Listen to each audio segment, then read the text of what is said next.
It gives me great pleasure to introduce a legend today from the car world. You've seen his YouTube videos. He's blowing up on the YouTube channel. Ladies and gentlemen, put your hands together for Matt Armstrong. Matt, how you doing, man? I'm good. I'm good. Matt, thanks for coming down, man. No problem. It's a pleasure. So last time you were here, Yeah. 2 years ago, things have changed a hell of a lot for you. Yeah. I think back then you had 200,000 subscribers, something Yeah, like that. And where are you at now? There's like 3 million on the main channel. There's 1 million on the second channel. There's like Can we have a round of applause for that? Come on. Yeah, it's gone mental. It's gone mental. How has that journey and that change been for you? Because it feels like it's been really quick watching from the outside. Has it felt quick? Yeah, to be honest, it doesn't feel like a much, like the cars and everything have changed like dramatically, like from like those 2 years ago for what we're rebuilding now. But what I do day in, day out, it doesn't change much because all I do is go from the house to my unit, go to the house to the unit. It's only like when we come to places like this and then everyone's like, oh, let's have a photo, and there's that many more people asking for photos. That's when you notice the biggest difference is like you're filling up your car at a petrol station and then someone will come up and ask for a photo and you think, what is going on? Yeah. Lately, you've been working on quite a famous person's car. Yeah. Marcus Rashford's Rolls-Royce Wraith. Yes. That's been quite a journey to watch. Yeah. Do you want to talk us through a little bit about that process? It was weird actually because we got offered that car in I think like December time. Someone messaged Hannah over an email saying, I've got a client who wants to dispose of a Rolls-Royce Wraith. It's a Mansory one. It's crash damaged.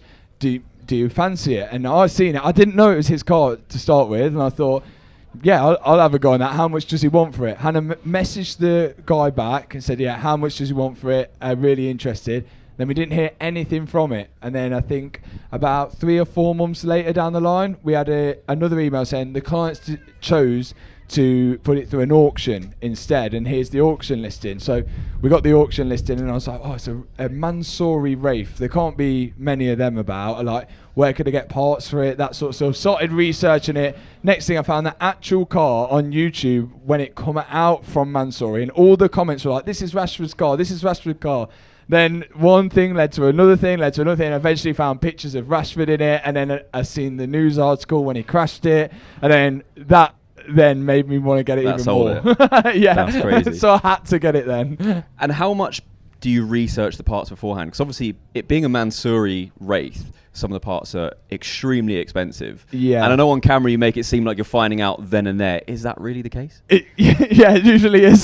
Seriously? Yeah, so normally I would just jump into it thinking, yeah, we'll get it, and then I'll sort it out afterwards. And that was literally the case with the Rolls-Royce. So I roughly had a look online. Oh yeah, I can find a bumper here, I can find a headlight here. Didn't really look at the Mansory parts. I just thought, oh, we'll be able to get something. We'll sort it out. And then as we found out on the camera, where it was like, oh yeah, how much is it for this little badge? Oh, £3,000 for the badge. And then it's like £20,000 for a bumper. And then, yeah, then you're like, okay, we're in trouble. Does that not scare you? Yeah. Seeing those numbers? Yeah, it does. It does. Again, it's one of them. Like we always work our way around it and overcome it. There's like some recent cars that we've bought and we've had the same sort of thing. Like we see the numbers for these bumpers and stuff, but there's always a way to like either fix that, repair it, do it cheaper, find it off from a different car, or sometimes you do have to bite the bullet and buy something expensive, but then you'll save the money doing something else. But in the end, with the Rashford car, we had to buy a whole other donor car to fix. Well, did you buy 2? Well, technically. Yeah, we got Sue. Yeah, we got Sue. We got Sue, and then Freddie Tavares come over from America. He thought it would be a great idea to rebuild Sue, so then he had to buy a donor car to rebuild Sue. So yeah, and now you're mooching off of his parts as well a little bit. Yeah, so it's been at the minute it's mental. The unit is just full of Rolls-Royce bits and bobs, which I never would have thought would happened like years ago. But yeah, we're stepping over like Rolls-Royce, like suspension and like all sorts of bits and bobs. What a journey. Has Rolls-Royce or has Marcus reached out to you?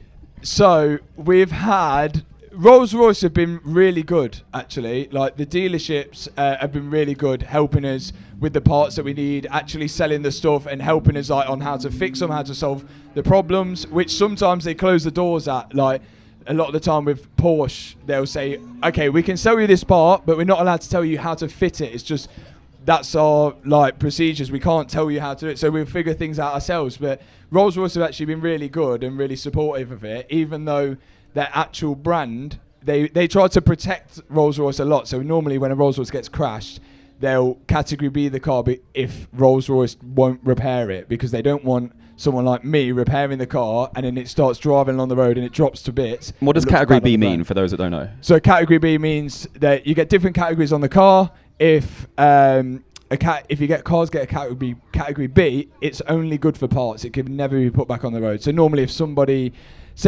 died in the car, they'd usually category B the car, because for like their friends or the family who know that car, they don't want to be seeing that on the road again. Or if a car's been in a lake or in a flood or something like that and it's just completely ruined, they're category B the car. There's no point repairing it or anything like that. Or if it's completely unsafe, the chassis is in a banana shape, then they'll category B it. So it has to be really bad to do it, but Rolls-Royce are known for just category B something which is only had a little kind of fender bender, because they don't want a repaired Rolls-Royce back on the road. So we've had to investigate a lot of this with Rashford's car. It was only due to the expense of it why it didn't get category B'd. Did Marcus reach out to you as well?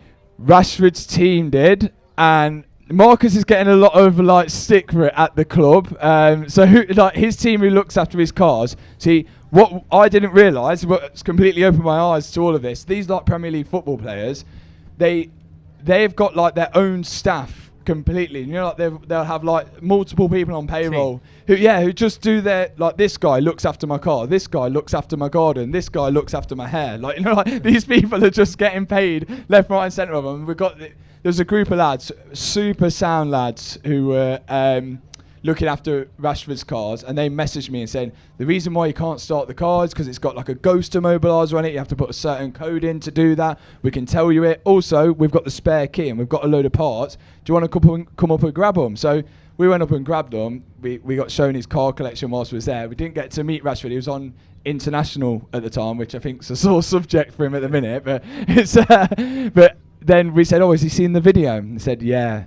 The whole team have watched the video, and now all of the players are absolutely shredding him to bits because of like his driving ability and things like that. Because we're saying, oh, we can't drive this, that, and then obviously karma got me. I crashed my car about a couple of weeks later. Well, two. Am I right? Yeah, two little crashes now. Yeah. I'm not trying to make it 3 going up that hill. So are you going up the hill in a bit? Yeah. What are you going in? In the McLaren. So okay. Yeah, we're hoping we'll be okay with that. Hopefully, fingers crossed. I'm gonna wait for it to dry up. But fingers crossed. Yeah, no. Rashford's seen the videos, and I think he's heavily protected by like a PR team. So he doesn't really want to get involved with a lot of the stuff because it's like negative media, but we're really, really hoping we can see we're getting to see the finished product at the end, because we know, and some people might know actually, that when he crashed his car, he immediately ordered another one. So he's crashed a £700,000 Mansouri Wraith, and then he's immediately ordered another one in the exact same spec, and he's just got it. But the only thing is, his is white now, not grey like mine. But I think he ordered that thinking that mine would never get put back on the road. So now that he's got his and I've got like a matching spec, I don't think it's a good look for him. But I don't want to talk rubbish on him. Yeah, that's it. I don't think I'm in his biggest fan book, to be honest. But like, we've got to do what we've got to do. You didn't have the thought that maybe if you rebuilt it, he might buy it back off of you at any point? There was that possibility, yeah. But I think I think there was a possibility of that, because there was like little things that this Wraith was the last black badge Wraith ever made, so he's had to buy like a silver badge Wraith and make it look like a black badge now. Again, I don't think he'd ever I don't think he ever thought that it'd be put back on the road. And again, if you've got that type of money, I think he's just going to go and buy another brand new one, isn't he? Like, it's silly money what he's on. But I don't blame him. If I was earning that sort of money, I'd just go out and buy a brand new one. It is what it is. You It's would. pocket change for him. So How far off are you from completing it now? it's now at the body shop, and they are just doing some work on the rear quarter. It's going to be painted. But to finish the build off, we have to go to Mansory headquarters in Germany, because there's a coach line along the car, it's painted on, and then there's a Mansory logo which is on the wing, which is painted on as well. So Mansory have to do that themselves, which is going to be like a cool collaboration as well. So we're going to go over there. They're going to do the coach line. They're going to paint in that, and then they'll fix a load of little things here and there, because again, they want to protect their brand. So the car's like spot on. So it's not a Mansory car sitting on the road and it's got panel gaps like this, and they're like, oh, that's Mansory. They want it to be spot on as much as I do. So. And Mansory are working with you on that? They're helping you out? Yeah, they've actually been really good, despite what we've said in the videos. What you would about assume as some of well. That you've paid a fortune for this stuff, and it's marked up dramatically. You've not held back telling the figures either. No. I'm sure they don't really want that out there publicly. This is the thing they've not really said to us. Like, I mean, I don't know what they expect, because obviously we build the cars ourselves and we'll just say as it is. But I don't know what they expected when we got the parts. But when you're spending £20,000 on a bumper, you'd expect it to fit itself. But yeah, we've still had to drill holes in it and modify it to get it fitting. Well, DD know that pretty well as well by now. Exactly, yeah, exactly. 20,000 for the button. How much have you spent in total now? So far, so we've had to buy a £90,000 Rolls-Royce. 90. We spent about £45,000 on Mansory parts. So there's a 130, and then we've bought a few structural parts from Rolls, which probably around £1,000. So, but the Rolls-Royce Sue, it is obviously been rebuilt. So we're hoping maybe we can recuperate some money back from the parts car. So it's not a £90,000 loss. This is my man math, that it's a £90,000, not a £90,000 loss, because there is still some parts which are worth something off that car, or the parts car which was used to fix Sue as well. Like, we're still in there at some point. So it's man math. It is calculated risk. Get in there. Get in there. And what's your plan with your recent two cars that you've crashed? Obviously, so you've got the Gallardo, which we got the Porsche back on the road. Close to you. That was a quick fix. Okay. The Gallardo, we should have it running by next week, I would have thought, but that was a massive job. And again, a lot of people would have watched the video and thought, why would you not just claim through insurance? And I was going to claim through my insurance and just be done with it. But again, it was like my first Lamborghini I ever bought, had that attachment to it, and I rebuild all these crash damaged cars. If I don't rebuild my own one that I've done, no, you're going to have to follow through on that one. That's the only car you really have to build. It's been a nightmare though, that whole car. Like, that is the worst one we've done so far, and I did it myself. So rebuilding the Gallardo? Yeah, it's been the worst. It's been the worst, yeah. Like, the car's been stripped down and the chassis was all over the place. Like, we've had to cut stuff off, bend stuff back. It's been a nightmare. And the parts are ridiculously expensive for an older Lamborghini. It's still paying new Lamborghini prices. It's insane. That's crazy. That's so what have you got mental. planned? You've got a video coming out tomorrow. Yeah, so we're posting a video tomorrow, which we were reluctant about because the Euros is on and people watch football during that time. So we're going to post it before, but yeah, hopefully people can enjoy that before watching England effectively lose, I would say. But like, we can have faith. I was going to say, you haven't put a foot wrong in this interview. Yeah. Look, if we get our hopes down here, anything above it is great. But we can't start here and then end here, can we? So we need to start here and be like, yeah, we're not getting out of group, and then we'll see how we go. But yeah, we did bought a completely wrecked car from auction, and then we've done a few before where we've tried to rebuild a car in 24 hours. But what we did previously is, when we started working on the car, we'd slap the timer and the timer would tick down every time we work on it. So it's effectively 24 hours of labour time. But what we did this time is we got the car, and because everyone was like, oh, it's clickbait, you've not worked on the car, it's not 24 hours, you've stopping the clock at the wrong time, blah, blah, blah, blah. So we thought, well, this time, as soon as the car goes into the unit, I'm not leaving for 24 hours and we're going to rebuild it. So I did that You're last actually Friday. on the clock for 24 hours. Yeah, so 24 hours I stayed in the unit rebuilding the car, up all night doing it, and I did effectively all get it done. But my whole week's been ruined because of this. So I'm hoping people really enjoy the video tomorrow. But yeah, it's something I've never tried before, but it worked out okay. Can we ask what the car is? No, it's a surprise. It is a surprise. Not But it's a even- one that I've never done before. Oh, really? I've never done A before. brand you've done before? No, never done the brand Oh. before. And yeah, it's a car. Yeah, and it's not German. It's not Italian. American? It's not American. French? It's not French. Japanese? Japanese? It might be. Oh! I'll take that. I'll take that. You'll have to wait tomorrow, 5 p.m. Matt, would you take a... Matt's got time for a question. Yeah, we got right? a couple. Yeah, let's do it. Does anybody want to ask Matt a question? Don't be all shy now. You're asking... Go. Come up. What's your name, brother? Ash. Hi, Matt. Just a quick one, buddy. How much was the house? Are you his accountant?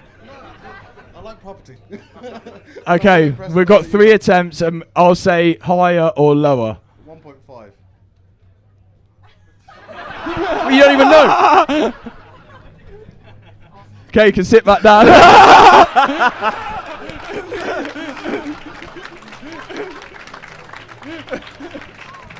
Anybody else want to ask a question? Oh, go on. What's your name, man? James, what's the when you've bought parts for cars? What's the biggest surprise you've had between buying a part and finding out that actually you can use another part from? Oh, do you know what? There's been like the Murcielago is definitely like the eye opener to it all. So the older Lamborghinis, that whole car was a parts bin of other cars, and then what helped us as well is posting the videos out, and then someone will go. So the most famous one I think we had, which like the video got shared around everywhere, was the Ford Focus Mark 1 indicator on the Murcielago, and that wasn't even me that found that. I saw a YouTube comment saying that indicator on your Murcielago looks like the same one on my Ford Focus, and when I took it out, I was like, oh my, it's got a Ford badge on it. And then I was like, oh, and then it opened up so many things then of like looking at part numbers, and would just Google the actual part number. Then it started matching things off Volvos, things off Rovers, and then that whole thing opened up so many different like avenues of it's older Lamborghinis and stuff as just parts bins of other cars. But it's quite fun finding that out, because then you feel like you've sort of hacked the system and you're beating the main dealer. But yeah, it's quite interesting doing that. Yeah, lovely one. Thanks. Cheers. No, thank you. Matt, we got time for one more question. Go on, This then. guy's from a stone cold gangster. He's a real petrol head. He goes by the name of Hussein. What's that one car you really want to repair? The one car I want to, I think now, so it's always been the Lamborghini Murcielago. We did that. I never thought I'd ever buy one of them. It's always one of them. But now, I think we've got to get our hands on either a Bugatti Veyron or maybe a Pagani. One of them, something crazy like that, where it just seems unrepairable, and then we can, again, find parts off a Rover Metro to fit a Pagani or something like that. Thank you. No worries. Thanks, Hussein. Maybe. We might have a call for that later in the year. I think that's about time for it. Yeah. All right, everybody, ladies and gentlemen, can you please make some noise? Last time he was here, he was on 200,000. Now he's on over 3 million subscribers. Matt, Thank you. brother.